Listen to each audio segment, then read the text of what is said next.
All right, party goers, welcome back to Zero Dark Nerdy, the galaxy's most average pop culture podcast, brought to you by Cut the Music Prints for all of your custom apparel needs. Sailfish Comics with three amazing locations here in North Carolina, one in Winston, one in Greensboro, one in Concord, for all of your sports cards, Marvel cards, action figures, comic books, all that fun stuff.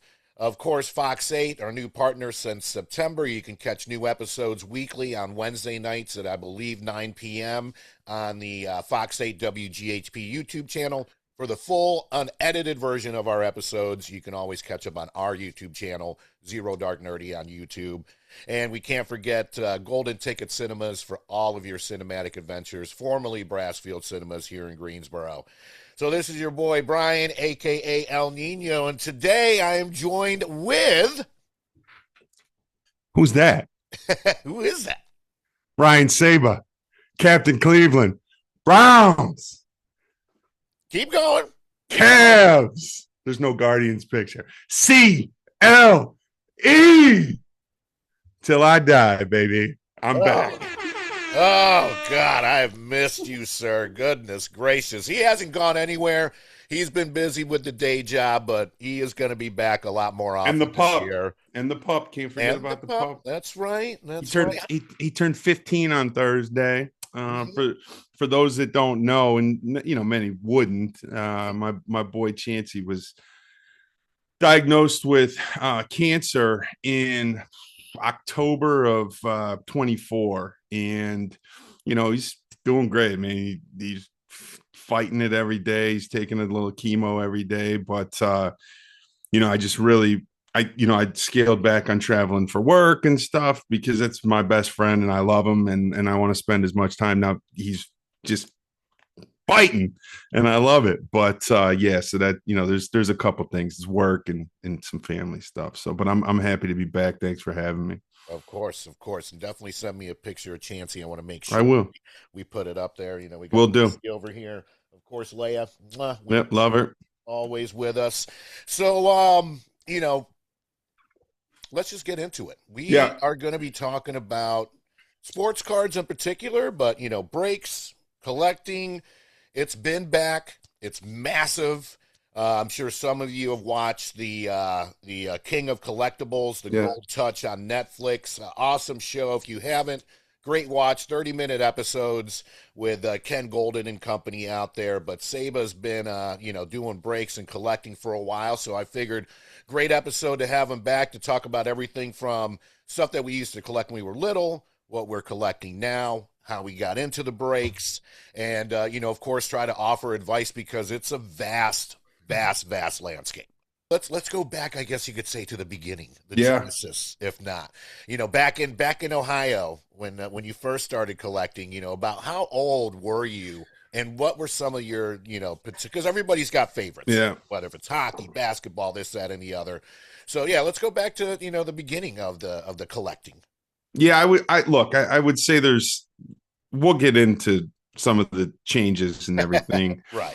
I would say that when I was younger, I wouldn't say that baseball was like my primary, but I definitely collected baseball as well. I'm looking over in my office. I've got basically at this point over the last 4 years, ever since really not COVID's when it blew up, right? But I kind of started in 22 because it was so hard to get stuff in 20 and 21. So, for the last, 3+ years, I've been back into it. But anyway, so I got my binders and my stuff from when I was a kid. So, every time we talk about when we were kids, we reveal how old we actually are. So I would say my collection from my first stage of collecting and my first stint in a hobby probably ranges from about 1987, 88 to let's call it like 96, 97. So I've got binders and stuff like that. So I would just say, look, I think Ken Griffey Jr., Frank Thomas, Barry Bonds, the Indians players like Kenny Lofton and Albert Bell, and I got a lot of Manny Ramirez stuff. In basketball, I mean Jordan, obviously, but got a lot of Shaq. Mhm. Penny Hardaway, Grant Hill. I got a lot of that stuff from when I was a kid because they were big. And then as you go through the binder and you kind of get to the end, I've got you can kind of see that when Kevin Garnett and Kobe were coming out is like when I stopped. So that's either when I found girls or what. I don't really know like why I stopped. I think that it just, it was one of those things, but not a lot of football. Like surprisingly, not a lot of football. I mean, I've got like some Barry Sanders, some Deion Sanders, like some score and top stuff from the early days, but like they're just I don't know why, why I don't have much football in there, but it was primarily when I was younger, football and excuse me, basketball and baseball. So what Nice. about you? What you're like 50, so you're a few years older than me. So Oh, I miss you you, man. you probably got 45, you actually. you probably got like some Cal Ripken Jr. rookies or I something. got like some Kareem Abdul-Jabbars in there, some Lou Lou Alcindor Alcindor. rookie. The Bill Walton, Yeah, all that stuff. Big Red. Yeah. Yeah. For me, it was definitely baseball starting out. The most sought after thing I believe was the '86 Upper Deck with the Ken Griffey. Oh yeah. Yeah, I think I got my years right on that. That was at least for my age. That was really the gold standard, as as people would say. When you said score earlier, that was a nice little blast from the past. Yep. And there was a big, it's no longer around, but this is when I lived in Johnson City, New York. There was a sports card shop called Valley Forge that I would pretty much spend my entire $5 allowance that my dad would Yep. give me for mowing the front and backyard on sports cards, especially back then when they were very, very affordable. I did get into basketball in the 90s. It was definitely more of Jordan and Shaq for sure, Penny Hardaway. Baseball for the longest time, one of my like personal heroes as a kid was Jose Canseco. Oh yeah. So I would try to find any Canseco I could find.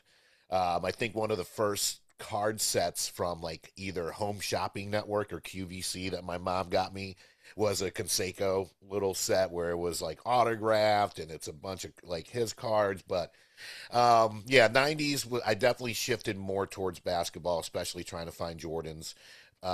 Just like you said, Grant Hill, Shaq was really, really a big one. And right around the 90s, too, they started coming out with kind of your first fractors as well.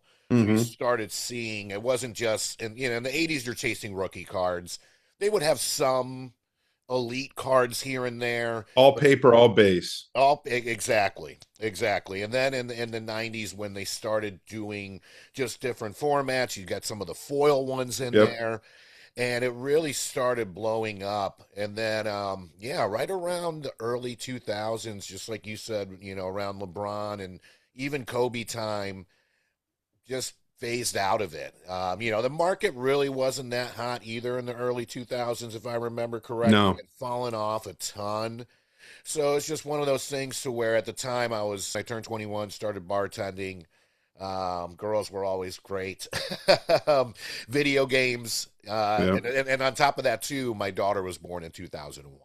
So I had a lot going on and really put it on the shelf. And then as Saba and I started this thing back in 2018, we would talk about cards here and there, but you're right. It was really around the pandemic where I would maybe see a pack out in the wild and try to get it. I know we're going to get the breaks here in a little bit. But yeah, I haven't had too much success lately. It's just one of those things to where if I see something out in the wild, I'll usually give Saba a text. Hey, what do you think? Is this worth buying? Is this worth getting? We're going to get to all that. I know it can be Yeah. very overwhelming, even if you're a former collector like us, and getting back into it or brand new.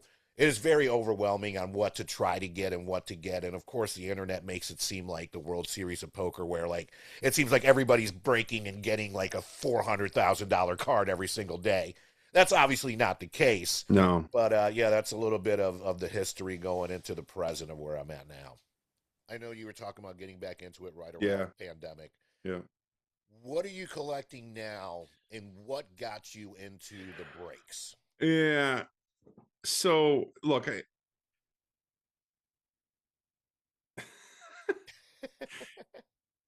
Dude, I'm only laughing and only doing the pause and kind of chuckling because, dude, it's a whole thing. Oh yeah. Like, if I would have known when I started to get back into it what I know now, I think I would have approached it significantly different. Only because when we were kids, you would go to your LCS, your local card shop, or you would go to the drugstore, Revco, CVS, whatever, and you would buy packs. And, that was kind of it, Yeah. right? Like, Card show here and there. exactly. Now, you've got retail, which is the blasters and the mega boxes that you buy from Target, Walmart, all that. And you've got hobby, which is a whole other animal. And we'll get into that in a minute. Retail, while it's a really good entry point,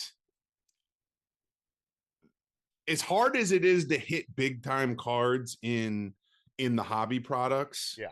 it is exponentially more difficult to hit the big stuff in retail products. Right. You're going to spend $30 to $40 on a blaster box, which is, 6 packs. You're going to spend $60 to $80 on a mega box, which is, 10 packs. Mm-hmm. And you're going to get a couple colored cards, maybe not even numbered, like fractors or hollows or silvers or whatever. And, look, every once in a while you'll hit an auto and all that. But, the reality is that this thing has become such a monster. It's so massive. There's so much money involved that if somebody would come to me and say, okay, what should I do? I would say, all right, look, go buy a couple blasters or megas just to kind of get your feet wet. Sure. And then come back to me and let's have a conversation about hobby. Now, I will say this, and I want to be careful because we can come back and do a deeper dive on some of this information later, maybe do a follow-up episode. Mm-hmm. But you've got Panini and you've got Fanatics. Now, for the last 16 years, Fanatics owns Topps products, so Topps and Bowman and that family. And Panini owns Prism, Optics, Select, National Treasures, Immaculate, Flawless. Basically, everything that's been big for the last 15 or 16 years. Well, Panini lost the license for the NBA and for the NFL. So they lost the license for the NBA in October of last year. So all the licensed products are now Topps, and then the football product is the license is transitioning over to the Fanatics top product in April of this year. I say all of that to say this: the retail Topps product is significantly better, apples and orangutans, compared to what the Panini retail product was. Topps Chrome has just come out. Topps Chrome is like historically for the NBA is like historically the flagship product. It kind of sets the market for a player with his rookie. And the blasters are like $40 and the megas are like $80. I actually was at Target yesterday and saw some megas and almost bought some, but like I didn't. You get hobby color in the retail product, which is from with Panini, you had your own retail parallels, your own retail colors and things like that. With Topps, they don't screw around with that, and they're just putting the product in there. So you can go and buy an $80 mega box. I've seen it, and pull a Cooper Flag to 10. Cooper Flag rookie card to 10 black that's worth, $5K plus. Yep. Right? You can pull that out. So the game is changing a little bit as we speak with Michael Rubin and Fanatics purchasing that license and taking it over. But, not everything is perfect. Like, sure, the Topps hobby product has a long way to go with their case hits and some other things, and we could talk about that a little bit more. But I look, there is this thing is a beast. It's a monster. It is not for the faint of heart, especially, and we can talk about breaks. I know you want to, especially if you want to start getting into breaks. Like, you know, it is I study. Yeah. I hit. Yeah. I am a hitter, Yeah. right? Like I'm not a huge hitter. Like I don't hit $100,000 cards, but for the amount of money that I invest, right? The price points and the level of spots that I buy and sort of my buying level, I would say I am an above average hitter because I spend a lot of time studying the checklists. Mm-hmm. You got checklists on Beckett where you can go down and look at what players have what cards and in which, parallels and inserts and all that. And I watch the breaks. Like all of the breaks are they're recorded, and this is a numbers game. Yeah. It's a numbers game. So there are these larger breaking companies buy hundreds of, not hundreds, okay, dozens of cases at a time, and they'll have a pallet of just cases, 12 boxes or whatever sitting, 12 boxes inside of a box. So they'll have, let's call it 20 cases sitting on a pallet. And there's hot spots within that pallet for certain players and certain colors and parallels and things like that. So you watch, you study, you pay attention, and you go after it. I would compare buying into a break. You know, we never use the G word because I don't really think that it's gambling. I honestly believe that it's an investment. Yeah. But it's very similar to, picking a number, spinning the wheel, right? Yeah. It's very similar to that. Now, again, you can give yourself better odds, just like when you stand at the craps table or the roulette table and you start to see certain things come up or certain things that haven't hit for a while, right? You can start to put your money there because the odds tell you that it's likely that that could come up, right? It is a game and it is an involved game. And I would encourage everybody that wants to get into the hobby to get into breaks. Like, I think that is the best way to go about it because of the volume that these breakers are going through. You can go buy 5 mega boxes at Target for $400, Yeah. or you can buy, let me give an example, a con Knipple spot in a 20 box break for that price. It's like you're only going to go after one player, but your opportunity to hit that is a lot more. I know we went a lot of different directions there, but I think Yeah. the main thing to take away from that is sort of retail versus hobby. Yeah. And what it really takes to this isn't just going to CVS and buying packs of cards. Like, Right. if you want to be involved in the hobby, it takes work, man. Like, and that's the reality. You have to study, you have to pay attention, you have to be on top of things, you have to know, who's hot and who's not. I mean, that's the other thing. The hobby is so closely linked to player performance on the field and the court right now Yep. that these players are stocks, man. They are stocks, right? Yep. You buy low, you sell high. If there's a guy that is having, I think JSN's a great example. Yeah. Bro, JSN was my PC, was my personal collection 2 years ago, right?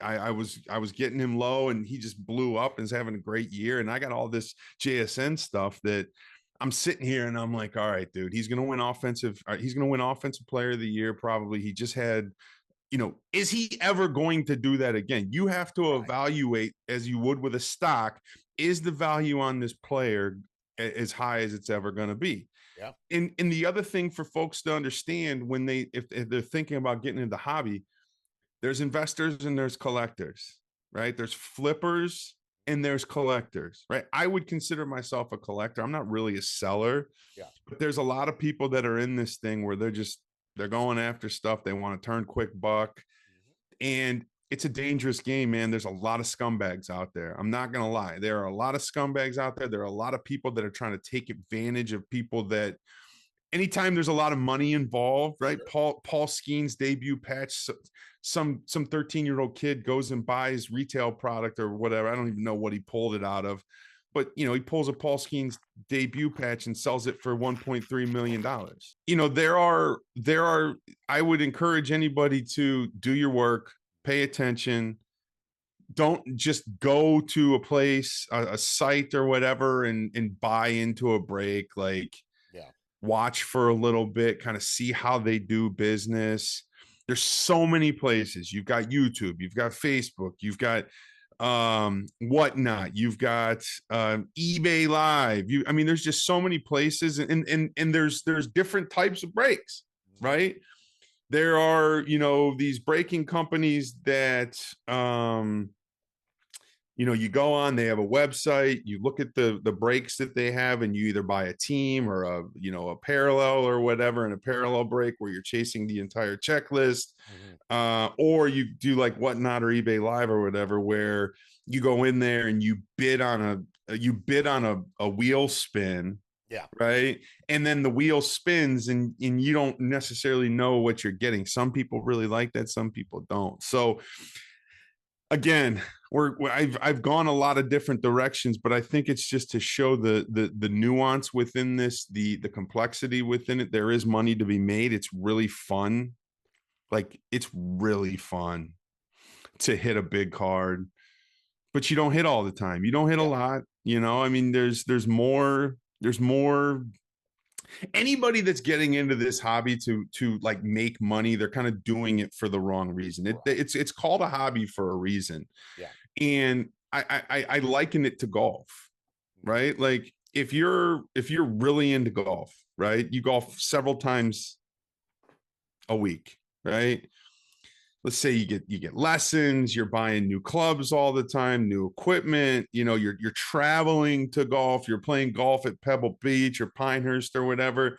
You're going to spend anywhere from hundreds of dollars a week to thousands of dollars a week. You don't walk off the golf course like, man, I didn't make any money today. Right. You know what I mean? Right. Like, you're going there for the experience. Yeah. You're going there to have fun.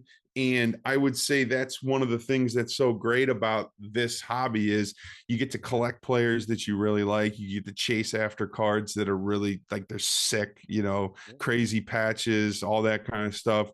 And there is a chance for you to make a little bit of money on it as well. So I said a lot. No, that was great. I mean, I learned so much just from that there, because again, I'm just now getting into it. I know we're going to be talking about breaks here in a second. Yeah. It's good to get this knowledge in, because, I don't want to have to text you every time I see some cards at, whether if it's GameStop or, even Best Buy now. Like, it seems like everywhere on the planet is now doing the retail thing. And some of them, sometimes even GameStop, you can get some really good discounts. I ended up with some of last year's Topps Chrome basketball for like $20. Yeah. And I want to talk about that really quick. Yeah. So I touched on it early on in that whole answer that I gave about licensed versus non-licensed. So last year's Topps products you're going to see them discounted because they're unlicensed. And what licensed versus unlicensed mean is basically they can't use the team names or the team logos. So it looks like the players are in pajamas. Yeah. Basically. Right. Like and they're just not attractive cards. Now, what makes those products attractive is there are certain players that have exclusivity contracts for autographs, right? So even though it's unlicensed product, Topps last year, they're the only ones with Victor Wembanyama autographs. They're the only ones with LeBron autographs. So there was a reason to chase that. In the same way, as the license has transferred, so now in this new Topps Chrome product, you're getting Wembanyama licensed autos, you're getting LeBron licensed autos. Panini is still going to put out their product, but it's going to be unlicensed, so you're still going to have Prism and Optic and Select and all that stuff, but it's going to be unlicensed. But they have exclusive autos with their product as well. So they've got Luka Doncic, they've got some of these rookies, they've got Jeremiah Fears, they've got VJ Edgecombe, so some of these guys, they have, I believe Shea. Actually, I think Shea just actually found a way out of that and is now going to sign for Topps anyways. But that's the point, right? Right there, what I was talking about, like it's always changing. You got to stay on top of it. You got to know, like, if a player signs in both, then their unlicensed product, their unlicensed auto does not carry the same premium as if they only sign an unlicensed. So it's complex. And the NBA has just gone through it. The NFL product is about to go through it end of March, beginning of April. And it's going to be interesting to see because Topps really set the bar high because, man, I'm telling you, dude, this new Topps Chrome basketball product is it's phenomenal. Like it really is. And listen, you know me, right? Most of our audience now, I know you guys have been out here killing it for the last year and a half since I've been on and got some new people. But for those that know me and those of you that don't, look, if I don't like something, go back in the library. This is true. Go back in the library. I'm Mr. Transparency. I am going to be 100% honest about everything that I say. And if I tell you that I think something is good, it's only because I've tried it and I know it. So Topps so far has done a really good job.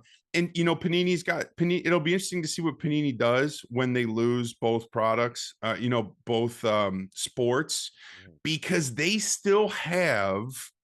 That's the one thing that Topps doesn't have is the case hits, the kabooms, the color blast, the downtowns, all these high-end products that people have been chasing for the last decade. The mangas in Prism, right? Panini's still going to have that. And to be honest with you, it doesn't really matter if it's licensed or not. So those products are still going to be sought after and they're still going to get a premium for them. So, it's healthy. It's good for the hobby. Now, there's a lot of rumors out there that, fanatics might buy Panini. That would be the worst thing. In my opinion, that would be the worst thing for the hobby. It's always good to have a little bit of, competition. And, I think it's good that the Panini products will still come out for the foreseeable future. And they're going to push Topps to say, look, you guys have the licensing, but like, dude, these helixes and some of this other stuff, like it's fine. Like the case hits in Topps Chrome, they're fine. But like, dude, there's nothing like hitting a downtown or a kaboom or, or a manga in Prism. Like, dude, the mangas in Prism, I know Jordan's going to do some editing on this. Find a manga in Prism and flash it on the screen because they are the absolute sickest cards ever. And they're just what they sound like. We have an audience. We have a lot of fans of anime. They're anime. They're anime of your favorite stars. So, okay.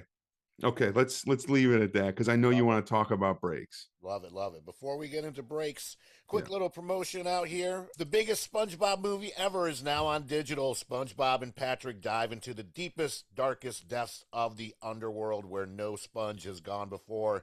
The SpongeBob movie, Search for SquarePants, is now available on digital.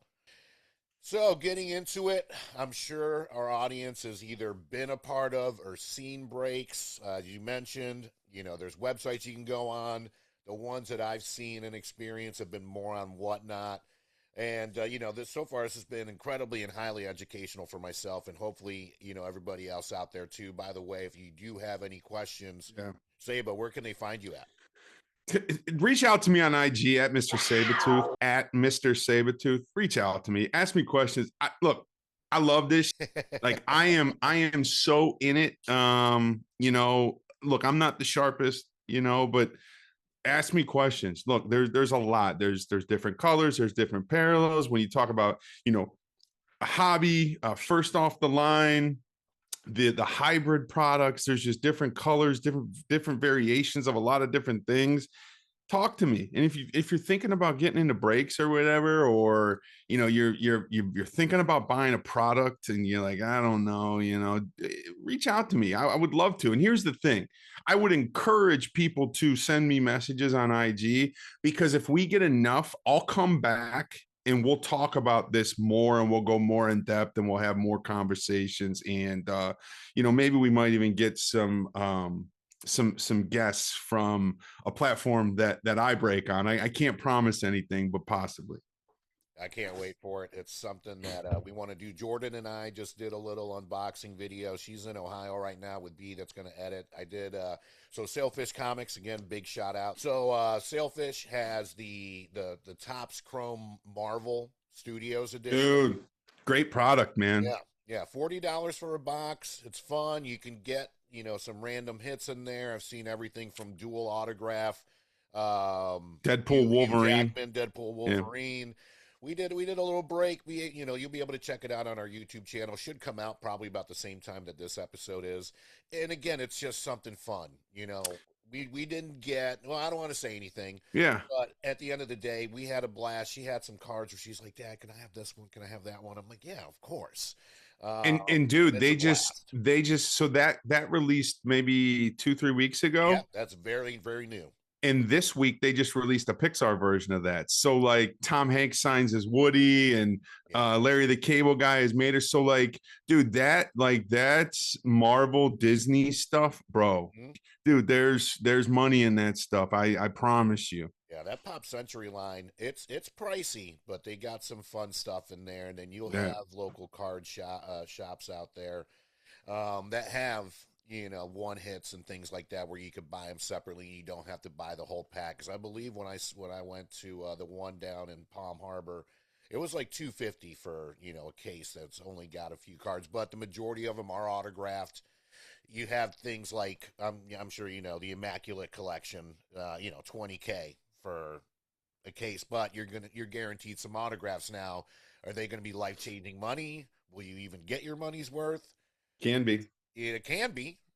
Just saw somebody had a dual logo man with Wimby and LeBron, It's and he's looking for three a mill. million, 4 million. Yeah, so it's crazy. You spend 20, you could being the keyword. And again, just like Saba said, hobby. If you're into it just to see if you can make a quick buck, it's just like people that watch the World Series of Poker and say this is easy, I can do it too. It's not like that. Like we see as fans a lot of the highlights, but That's there the are icing on the cake. many, many, many lowlights there. Yeah. If you can hit a huge card and sell it. Here's the other Yeah. thing too. Like, you might hit a huge card and you don't want to sell it, right? Yeah. Like, let me tell you something. If you hit a big card of like your favorite player, that's more money, more problems situation, right? Because it's like, oh my God, I have a one of a kind card of my favorite player, but I can sell it for $400,000. Right. Like, dude, that is, I know a lot of people maybe that don't collect or whatever are like, well, that's not a tough decision at all. Like, Right. I'm selling it for $400,000 and I'm paying off my house and my student loans and my car, right? And I'm gonna be debt free and my credit cards. But like, if you look at behind Brian, right, like, he collects things. I love him. He is a collector. Like, that is not that's a tough decision. So anyway, hopefully one day I have to make it. Same. My Ashley, big shout out to Ashley. The other day we were watching, King of Collectibles on Netflix, and there was a guy who had like an Al Capone gun or something, and he wasn't gonna sell it. Then of course he gets talked into it, and she goes, "Is there anything upstairs that you probably wouldn't sell?" I said, I mean, as you can see, I'm a hoarder, but I'm a collector. It's not so much hoarding. I am a collector. At the end of the day, it just matters. Would I love to be out of credit card debt and student loan debt and pay off the house? Of course. I got a couple things that I wouldn't sell, but very few. Yeah, exactly. I mean, more than likely at the end of the day, if it's life changing money to where I am debt free, more 9 times out of 10, it's going to be obviously a yes. But am I going to sell my collection little by little by little to make that money? Absolutely not. It'd have to be an item or two that is life changing money. Now, you've done this with Funkos before, Yeah. where you got a good haul in and everything else. I'm just lazy when it comes to selling. I've never been a good seller. Selling Even lots. my own merchandise, I'm terrible Yeah. at selling at. Just primarily because the shipping aspect, I Yeah. really suck at. But I will tell you this, we're talking about life-changing money. Mhm. Uh I'm not going to do many plugs here, but I will do my first of the episode, there is a channel on YouTube called If Sports Cards, where every week he does top 10 hobby polls. Okay. And I don't know if he does top 10 retail polls every week. Mm. But anyways, go to If Sports Cards and take a look at it. This guy basically, he's awesome. He does these videos. He's really great. And when people in all these breaks that happen across all these platforms and globally hit these cards, and it's across everything, right? F1, soccer, basketball, football, baseball, hockey, everything. Yep. When they hit him, they send him the videos, and he does the top 10 of the week. He puts it out every Monday. Just go back and watch him. Matter of fact, he just did the top 10 of 2025, where there's like crazy Otani stuff. Sure. And I think he said he was doing a top 10 of 25 of the retail polls as well. So he separates hobby and retail. Really good. If Sports Cards, go take a look at it. It's worth it. Look, they're 10, 15-minute videos that come out on Mondays. Easy watch. Perfect. So yeah, let's get into it. I just went over, my new favorite thing is always, as everybody knows, I love pop culture. I'm going to keep an eye out on more of the Marvel Topps Chrome, as well as the Pixar. I'm going to keep an eye out on that. Be sure to check out your local comic book store or, local card shop as well. But yeah, breaks. Hold on. You want me to make it easier for you? Yes. So that's what this episode's all about. Yeah. So this is, man, I'm giving away a lot of my secrets here. Don't give them all away now. No, I'm going to make it really easy for you. So sports cards release dates, just type sports card release dates into Google and Beckett will come up. Don't use Beckett.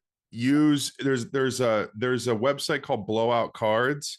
They update the list every single day. So as you scroll down the page, they've got a master list that has everything all together.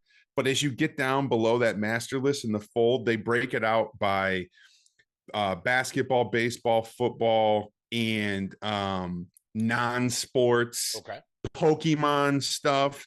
And they basically have the date and what the product is that's coming out.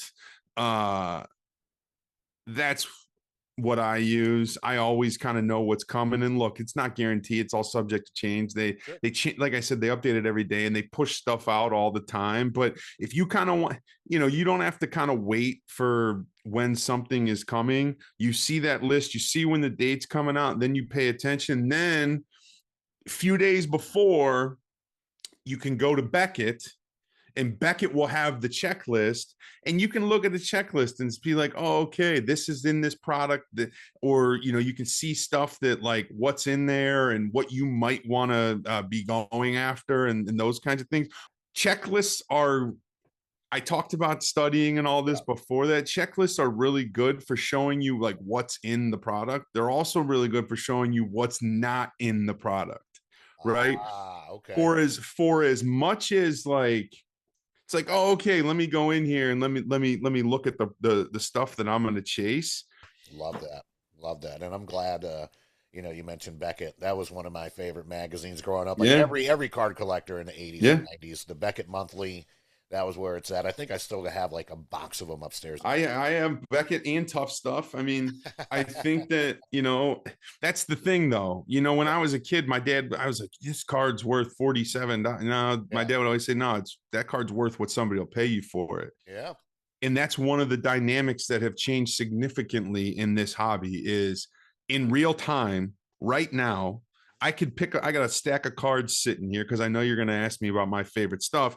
I can pick up this card and tell you exactly what it's worth because I can go on eBay and show you what somebody paid for it 2 days ago. Yeah. Right. Like it's not just, oh, here's this monthly magazine that somebody, I don't, to be honest with you, I'm sure there's a lot smarter people out there that have been in this hobby a lot longer and a lot more consistently than I have. They can tell you the rationale behind what Beckett and Tough Stuff used to use to price out products, but nothing beats actual sales data of what a product has sold for. And it also shows trends, right? So 2 months ago, this product sold for $73. Mm-hmm. 1 month ago, it sold for $86. Yesterday, it sold for $97. that card's not worth $73. It's worth $97. Right. So Right.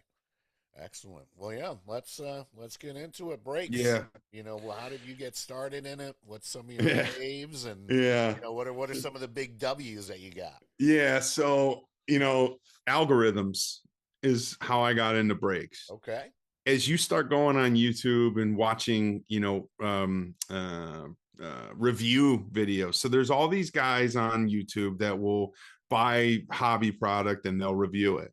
They'll buy a box of Prism and they'll open it up and they'll show you what they got in the box of Prism or whatever. And as you start watching more of that stuff on YouTube, YouTube starts to recommend other people that do the same thing. Well, there was this guy, man, in these YouTube shorts, and he start, all these apps talk. So on Instagram shorts that came up, and this guy's like a WWE character, and his name's Esblaz, and I want to be careful because I'm going to talk about a company called Blez that is near and dear to my heart. I do not work for Blez.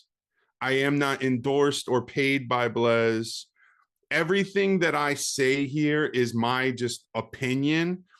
And there are a lot of people, if you look in the comments on Instagram and on YouTube videos, that do not like Blaz. So I'm not saying that anybody is right or wrong. I'm saying this is my personal experience. So S. Blaz Scott, he's doing these videos about releasing products and getting all excited. And I'm like, all right, let me go to this website and watch these guys. And I'm going to be honest with you. I watched for probably 3 months before I ever bought into a break. It's intimidating because it seems expensive because it's high volume and it's premium product for the most part. Like they're not breaking your low end flagship stuff. They are breaking the higher end product, and there's some spots in a case that are $1,000, $2,000, $5,000, right? Like it just kind of depends on the product and everything. But you watch and you pay attention, and there are some more affordable breaks. So long story short, I watched. It is called Blez. You can go to their website, theblez.com. And they've got everything. They've got something for everybody. They've got they've got a channel that corresponds to each sport that you can go to with its own breakers that form a community. So they've got a baseball channel, so Blez Baseball. They've got Blez Football. They've got the main channel, which is the basketball channel. They've got a pop channel that does the Disney and the Marvel stuff. Matter of fact, F1 Chrome comes out on Thursday. They're going to do F1 product there, which I'm pumped. This morning when I was laying in bed, I was studying the F1 checklist because I want to go after guys. The guy I want is like going to be super expensive. So I'm looking at like the F2 and the F3 drivers. Like, dude, it's about prospecting. Like it's stocks, prospecting. Yeah. So they've got a pop channel. They've also got a light channel.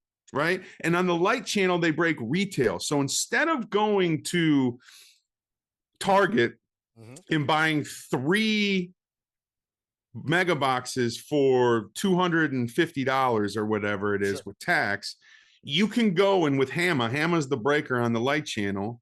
You can go and you can I buy the Cavs in a 20 mega box break for $39. Wow. And every card that comes out of those 20 mega boxes, that's Cavs, I get. Okay. So why would I go spend $250 when I can spend $39 on 20 versus 3, right? Now, granted, I'm not getting the non-Cavs players, but if I want to spend more money, I can. And there's the Mavericks with Cooper Flag are extremely expensive and those kinds of things. So it's all about studying and understanding what you want. So look, I got into it and I'm in it hard. I'm in breaks I'm in breaks every single day. The Blez family, the people that are part of the community. That's kind of the same people for the most part that go into the different channels every day. Maybe not every day, but regularly. We talk to each other, we become friends. And we all kind of have our own, everybody kind of knows who your PC is. Like, people know that I'm Cavs, Browns. I don't do baseball now either because baseball's it's a whole freaking thing. Like, Yeah. I don't even want to get into it. That's another podcast, but like baseball's a whole thing now. So I'm just doing football and basketball. And I will buy my first time on pop with Chrome F1 this week. But it's a community, and people. I will tell you a story. So yesterday, one of the guys that I would consider a whale, I'm not going to say his name, Optic Football, FOTL, just came out, just was released last week, and they were breaking some cases of Optic FOTL. And there was a guy that came in and he, buys a lot, and he hits a lot. But he bought I think it was like a $2,000 spot for the Optic FOTL auto exclusive, right? Okay. So in every FOTL box, there is an exclusive autograph that's purple stars. And one of my guys that I PC is the Browns tight end, Harold Fannin, right? Like, awesome guy, top 2 or 3 offensive rookie of the year candidate. But he only signs in the FOTL product. He is not going to sign in the hobby product. Okay. So this gentleman hits it, and he also hit a Carson Schweschinger, defensive rookie of the year, Browns linebacker. Both those players in that break in that FOTL spot. So I say, hey, in the chat, I say, are you interested in selling? Because this guy wanted Patrick Mahomes auto. He wanted Travis Hunter. He wanted Shador. Like, these guys who are spending the big money want the big players. Sure. Right? So I said, look, let's talk turkey. Sends me his IG. We're going back and forth. I think, I said, look, I PC these guys. There's not a lot of comps. Just throw a number out there. And, I threw out a number to him that I think he thought was low. He threw out a number that I thought was a little bit high. But we negotiated. And before the break was over, this is while the break was going on. Before the break was over, I Venmo him the money that the price that we agreed upon. And they took the cards out of his pile when they were doing the recap and put them in my pile, and now they're getting shipped to me. Right? So he got the money. I don't have to pay shipping for it. I don't have to go on eBay and screw around and bid and do all this bullshit. Right? Like, I got the card, and he gave me a great deal. He's like, all right, look, I'll meet you in the middle for the PC. Like, it is a community. And the relationships that the customers have with the breakers. I have a great relationship with most of the breakers. I've met these guys at the National. I've actually gone to the Blez headquarters. They invited me in to sit down and, spend time. These guys are genuine. They're great people. And that's why I break with them. And again, I do not work for Blez. I'm not getting paid by Blez. I do not, this is not an endorsement. I'm not necessarily telling anybody to go do business with them. But if you were asking me if you wanted to get into breaks, the company that I thought was the safest, and was the one that I would recommend, it's not even close. Okay.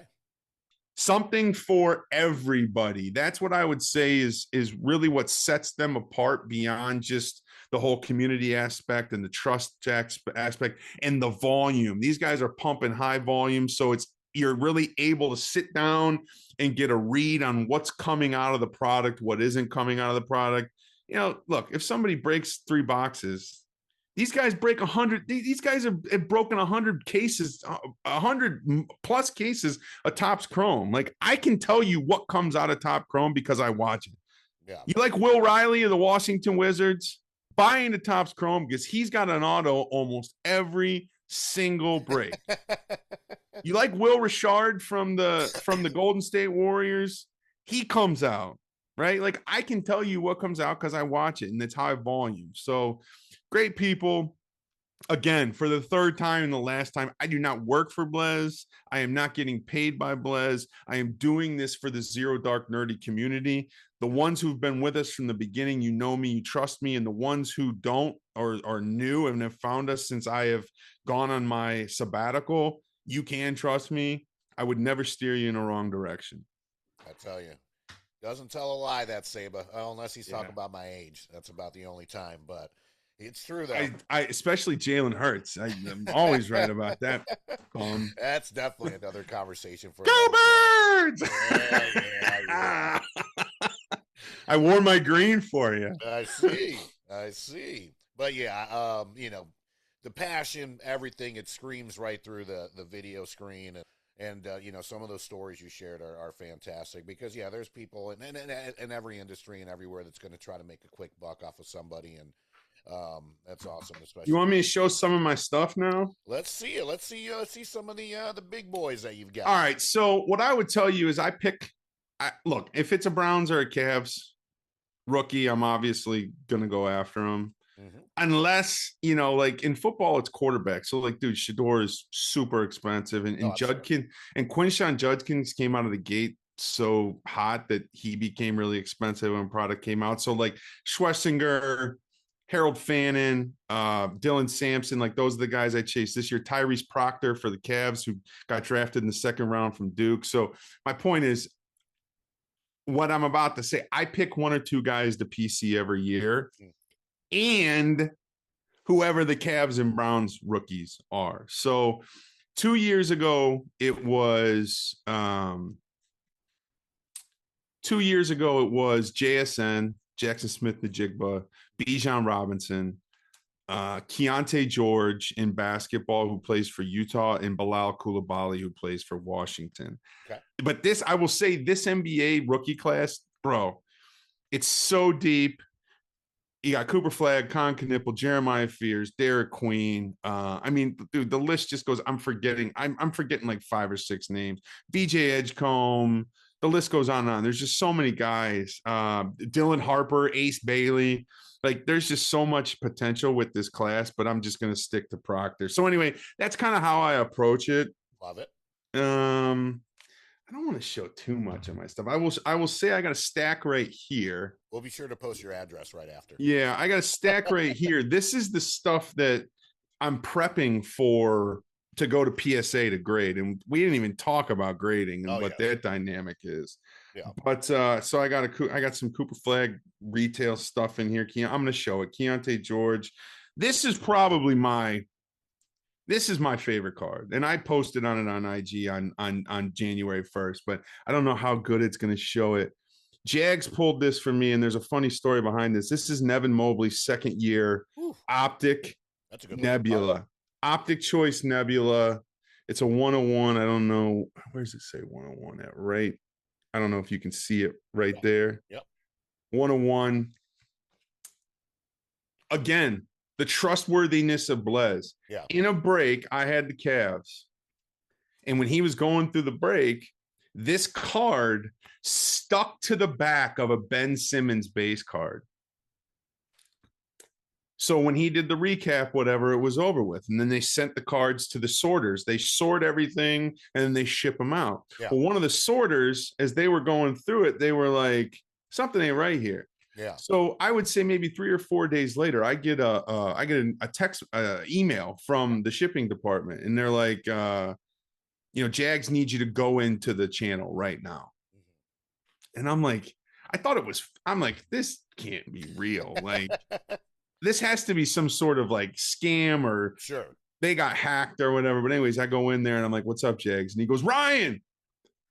And he tells this story. He's like, listen, we make mistakes here and da-da-da-da-da. And he holds this card up and he's like, I want to show you this. Ryan hit this 3 days ago and the sorters found it and, whatever. I mean, they're just awesome. This is the gem of my collection because Evan Mobley's my number one PC. Yeah.